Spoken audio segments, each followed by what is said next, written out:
Hello Guardians, it is Ebontis here. It is April 8th, Xur is back and he has some decent rolls. He's on the EDZ down in the Winding Cove, so let's see what he's got. So this week we've got the Crimson Hand Cannon. Honestly, a very good hand cannon all the time.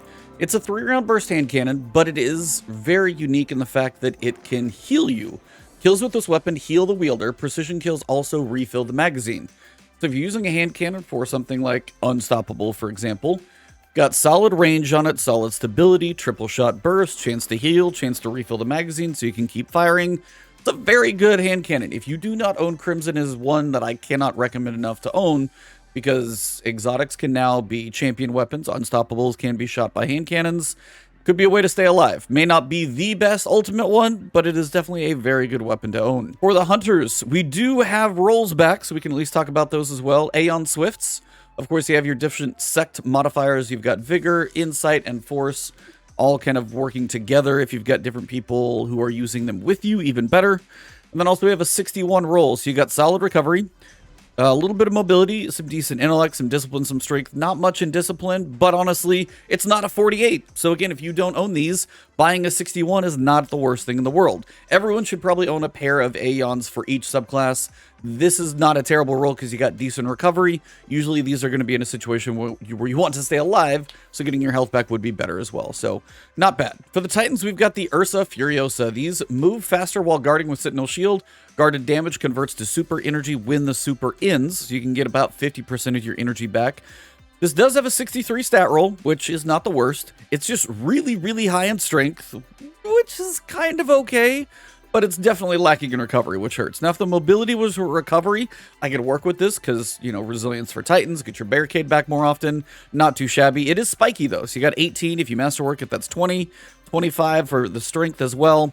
So it depends on what you're going for a build. This isn't what I would call like an optimal roll. High mobility on this isn't really necessary. Recovery would be optimal at least. But still, if you don't own them, there are definitely worse ones to pick up. Definitely makes your Sentinel Shield much more potent. Now, for the Warlocks, this is one of those times the roll is not great. You got a 58, which is below 60, which kind of hurts, and it's high in resilience, which is like the last thing a Warlock generally wants. What these do, they increase the duration of solar grenades. If you get a solar melee kill, you are granted unlimited solar grenade energy. You can usually chunk out about 5 grenades before that timer runs out. So very cool, but again, it's not high in discipline. The resilience isn't really a Warlock optimized stat. So, and it's a 58, so it's below 60, and most of these tend to roll in the 60s. This is just bad luck for the Warlocks this week. Not a bad exotic for solar grenades, but again, probably not worth the buy, especially if you already own it.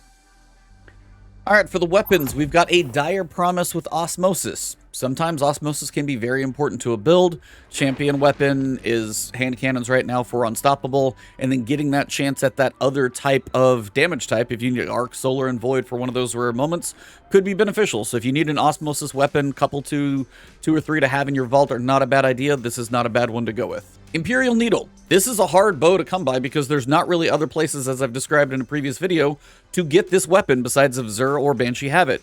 It's got solid draw time decrease, faster draw time, killing wind, and opening shot. It's not going to have the damage perks, it's not going to have Archer's Tempo, so it's not going to be a god roll, but this is going to be a decent bow if you need a void bow.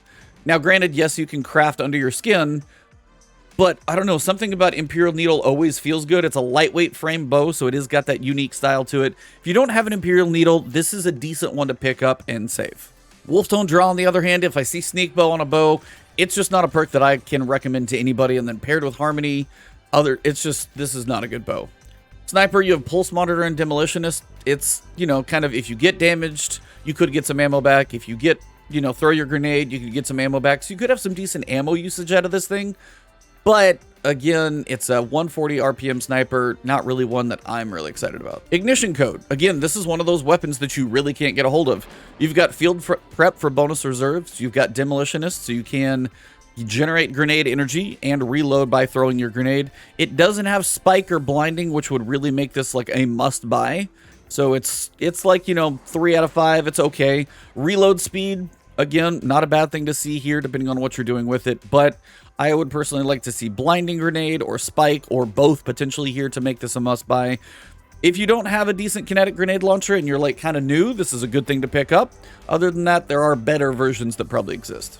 7 Seraph Saw with the Grave Robber and Mulligan perk combo. Can't really recommend that one. If you don't have an arc machine gun, this is probably not the one that you want to buy, I'll be honest. And for a sniper, Outlaw Vorpal. Outlaw and a sniper rifle. Unless you're just shooting low-level guys in the head, not really a perk you're going to get a lot of use out of. Vorpal if we ever get back to snipers and champions being a thing, but right now this one doesn't really speak to a whole lot. For the weapons, we've got Quick Draw on Hawkmoon, which I know some PvP players may actually like that in their build, so if this is kind of your style of play, could be good for you. For Dead Man's Tale, you have Killing Wind. I know some people prefer that one. You've got armor-piercing rounds. You've got fitted stock for some stability. You've got a boost to range on it. And again, Killing Wind, if you get final blows, increased mobility, weapon range, and handling on it as well. This is going to be a very rangy version, and if you get those kills, it's probably going to be pretty decent for a bit. Now I'm going to go through the armor for each of the classes. For the Titans, we've got gauntlets that have decent intellect, decent strength, not a bunch in mobility, but you got resilience good for barricades, recovery good for health regen. Not a horrible one. A pretty well-used 61 stat roll, even though you could see higher. Here you've got a 63, high recovery, some discipline, not a bad stat roll on the chest. Obviously nothing on the mark, just for transmog purposes. Helm is 58. It's spiky, if you really want those too, but I would much rather see somewhere in the 60s to say those spikes are a little better used personally. And then 65, really high in resilience if you're going into a barricade build, but very low in recovery, which recovery still is probably the most important stat for everybody. For the Warlocks, I'm going to start from the back because it's easier to skip. You got 55 on the boots, 55 on the helm. You can skip both of those. You got 62 here sitting on the chest, though, with 25 in recovery, high discipline, some intellect, smidge of mobility. That is a pretty solid roll for a Warlock, I'll be completely honest. And recovery, intellect, high intellect may be useful, but again, decent recovery. Really good chest for a Warlock, though. That one might want to pick that up. All right, same as the Warlocks, we're going to start from the back because you can skip the boots at a 59. Even if you got some decent spikes, it's not in the 60s, so generally not worth your shards. 54 is an ouch, so that kind of sucks. But you've got a 63 with solid mobility, some recovery. If you masterwork it, you get up to 10. Decent discipline, not the worst. 63, pretty even. And then here you've got a 63, very even distribution. You masterwork this one, everything is double digits. And the spikes are in mobility and intellect. So both the gauntlets and the chest for the hunter are not too shabby. So we're finally back to Xur actually having some decent stuff here. We're going to have rolls to look at. We've got stats and weapons that are all decently viable each week. Again, if you're trying to build out your collections, make sure you buy your exotic engram. And one more thing. This weekend, we have Trials Freelance, and the big thing about that is you're never going to face a 3-stack. You're going to have some tough games, you're going to have some fun games, you're going to have some easy games, depending on who you get paired up with, but there are no 3-stacks coming against you, and if you're working on getting your reputation up to get engrams from Saint 14, this is a good time to do it. I will be playing this weekend some because the engrams, again, those Alacrity Trials weapons are going to be good for solo play, especially for things like solo Lost Sectors and stuff that I tend to recommend. So I did want to point this one out. You have solo Freelance regular Trials, no zone capture, but it is solo all weekend long. So jump in and play if you're a solo player, work on getting you some reputation, get some of those weapons into your collection.